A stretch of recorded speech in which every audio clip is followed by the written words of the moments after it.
All of James Joyce's works, from Dubliners to A Portrait of the Artist as a Young Man to Ulysses and finally Finnegans Wake, exhibit a fierce poetic lyricism which at times makes his work resemble poetry as much as prose. Joyce's final great novel of the rivering waters of, the hither and thithering waters of night, Finnegans Wake, is not only one of the great novels of the 20th century, but perhaps its greatest poem as well. Perhaps.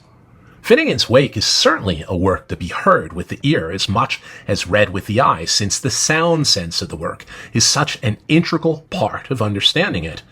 Every reader finds the vast erudition and density of allusion in the work a bit intimidating, but bear in mind, Joyce had completed his great book of a single day, Ulysses, in 1922, and he spent the next 17 years creating the language of night and dream.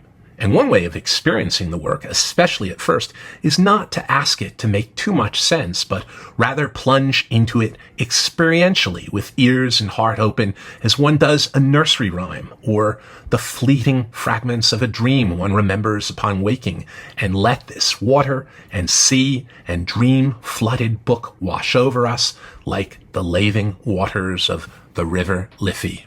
This is Anna Livia Plurabelle speaking from the final pages of James Joyce's 1939 masterpiece, Finnegans Wake. Anna the Amazeful, the ever-living, the bringer of plurabilities, is speaking as she is drifting dreamward, but also as mythic Anna and anima and animus, she is drifting into the river Liffey as it flows out to sea, then evaporates only to rain down again, filling the rivers in an endless cycle of recirculation. And as Anna passes into dream and into river, she remembers snatches of her childhood, adolescence, and adulthood. And Joyce is using a highly poetic and polysemous and punning language to suggest night and sleep and dreams. Night after night, so that I long to go, and still withal. One time you'd stand fornenst me, fairly laughing in your bark and tan billows of branches for to fan me coolly, and I'd lie quiet as a moss. And one time you'd rush upon me, darkly roaring like a great black shadow with a sheeny stare to pierce me rawly, and I'd frozen up and pray for thaw. 3 times in all, I was the pet of everyone then, a principal girl, and you were the panties, mammies, Vulkings, Corsigoth, the in-vision of Indeland. And by Thoruria looked it, my lips went livid from the joy of fear. Like almost now, how you said you'd give me the keys of me heart, and we'd be married till death do us part. And though death do us part, oh mine, only know, now it's me who's got to give, as Dove herself did in this lin. And can it be now it's Forval? Alas, I wished I had better glances to peer to you through this baylight's growing, but you're changing, a cool shay, you're changing from me, I can feel. Or is it me? I'm getting mixed, brightening up and tightening down. Yes, you're changing, son, husband, and you're turning. I can feel you for a daughter, wife, from the hills again, in Lamaya, and she is coming, swimming in my hind moist, dival taking on me tail, just a whisk, brisk, sly, spry, spink, spank, sprint of a thing. There, some mare, saltering, saltarella, come to her own. I pity your old self I was used to, now a younger's there. Try not to part.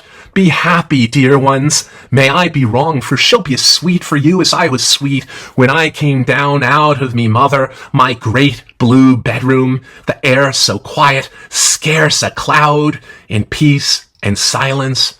I could have stayed up there for always, only. Oh, it's something fails us. First we feel, then we fall, and let her reign now as she likes, gently or strongly as she likes. Anyway, let her reign, for my time is come. I done me best when I was let, thinking always, if I go, all goes, 100 cares, a tithe of troubles. And is there one who understands me, one in 1,000 of years of the nights? All me life I have been lived among them, But now they're becoming loath to me, and I am loathing their little warm tricks, and loathing their mean cozy turns, and all the greedy gushes out through their small souls, and all the lazy leaks down over their brash bodies. How small it is all. And me letting on to meself always, and lilting on all the time. I thought you were all glittering with the noblest of carriage. You're only a bumpkin. I thought you the great in all things, in guilt and in glory.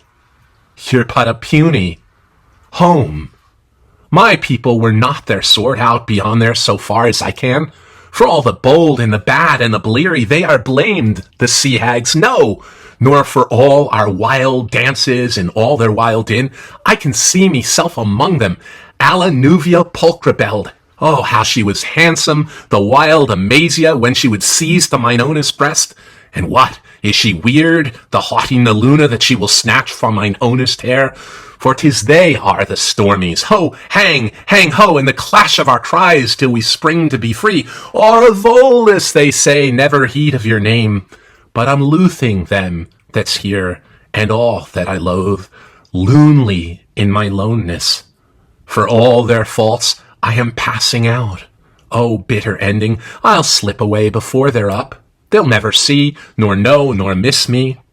And it's old, and it's sad and weary, and I go back to you, my cold father, my cold, mad father, my cold, mad, fiery father, till the near sight of the mere size of him, the moils and moils of it, moaning makes me sea-silt, salt, sick, and I rush, my only, into your arms.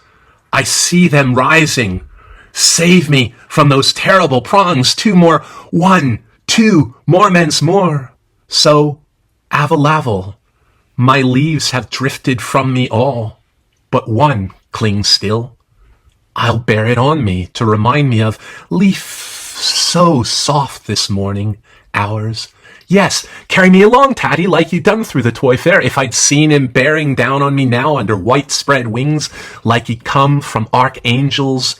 I sink, I die down over his feet, humbly, dumbly, only to wash up. Yes, tide, there's where. First we pass through the grass bush, to wish a gulls, far calls, coming far, and here.